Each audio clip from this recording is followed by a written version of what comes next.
Today we're going over my top 9 things you should never apologize for. This is my own experience. It's not rooted in behavioral science. Number 1, you shouldn't apologize for having to say no, because the more times that you say no to things, the more likely you will be successful at the things that you say yes to. So you should never apologize when you say no to someone. And one of the best things you could do is let them know that you're saying no, because if you try to do something half-ass, then you're doing a disservice to them. So quite often in the field of behavior analysis, we're stretched very thin. There are so few behavior analysts, only 30-some thousand, and we get spread very thin. And one of my top recommendations for newly minted behavior analysts is say no at times, because number 1, you're compromising your ethics and the ethics code if you spread yourself too thin. And 2, I was saying in our talk today, a little bit of behavior analysis could be worse than no behavior analysis, because you're inadvertently reinforcing small extinction bursts and variation in responding. So it's appropriate to say no. Never feel guilty and never apologize for saying no. Number 2 thing that you should not apologize for is being productive, learning, and trying to improve yourself when your friends tell you not to. You're going to have people around you that become somewhat envious or uncomfortable because you're breaking the status quo by trying to improve yourself, increasing your productivity, and it makes others around you uncomfortable. Sometimes it highlights their inadequacies. So my suggestion is never apologize for doing something to improve your productivity or improve your education or improve yourself. My third item that you should not apologize for is cutting off ties with toxic people. You're gonna have people in your life that just, no matter what, you cannot make them happy. They are going to basically, everything you say, they're gonna find a slanted way to bring you down, and everything that you say positive, they're gonna give you a negative. That covert action and those feelings and thoughts, after a while, they will drain you dry. You're gonna end up in a situation where you're constantly pandering to make them feel better. So my third thing to not apologize for is cutting off toxic people and being done with them. My fourth thing to never apologize for is when you totally remove yourself from drama.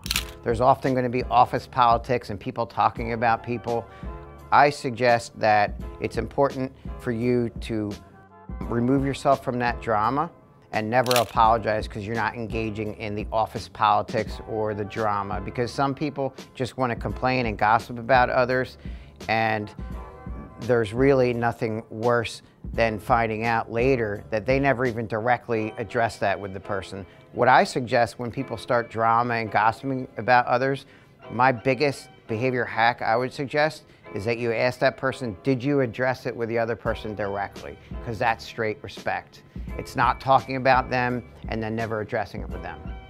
Number 5, again, this isn't rooted in behavioral science. This is just my own commentary and years of failure. Number 5 thing that you should never apologize for. You should never apologize for asking for help. In fact, I think, by asking for help on areas that are not your scope of competence is really important for you to learn and grow as an individual. Never feel bad asking for help. Now, I would suggest that if you keep going back to the well over and over and asking for help on the same thing, then someone's enabling your behavior, so then it's a problem. So I really feel strongly that it would be great for you to always ask for help when needed, and don't try to act like you know something that you don't know. My 6th suggestion on things that you should not apologize for is just being brutally honest with yourself and being brutally honest by calling out someone else's bullshit. Do not feel bad that you're being brutally honest about yourself, because you're being genuine, and don't feel bad when you diplomatically point out somebody else's bullshit. Don't feel bad. It's going to make that person better and yourself. Number 7, this is a tough one for behavior analysts because we struggle with controlling variables. So number 7 thing to not apologize for is things that are not in your control. Listen, there are so many things that are outside of our control. If you're working with a student, you're working with a learner, you're working with someone, and you've arranged all these perfect reinforcement contingencies, consequences, and things such as that.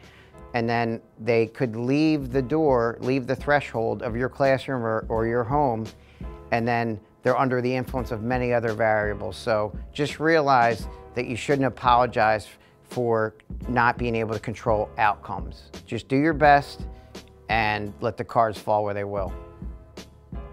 Number 8, never apologize for requiring some alone time. So, you know, it's going to be really critical that you kind of regroup, step back sometimes, spend time alone, breathing, thinking, and what I like to call sharpening the saw so you're ready for a Monday. If you need a Sunday to recoup and spend time alone because you're going to be around people throughout the rest of the week, don't feel bad by needing to spend a little alone time, because you'll be much more effective with other people once you've sharpened the saw and had alone time. Number 9, you should not apologize for where you've come from and your history. Don't apologize for your history. Your scars are what make you what you are today, and those failures make you what you are. Now, I'm not saying that if you did something wrong to someone, you shouldn't apologize. I'm just saying your history behind you is what made you what you are today. So I suggest you don't apologize for that. Don't apologize for your history, for your ethnicity. Don't apologize for where you came from. You know, be really happy with, be prideful, have a lot of pride in where you came from and what you stand for. Those are my top 9 things I suggest that you never apologize for. I hope this offered a little bit of value in helping you navigate through this crazy ass life. Thanks again.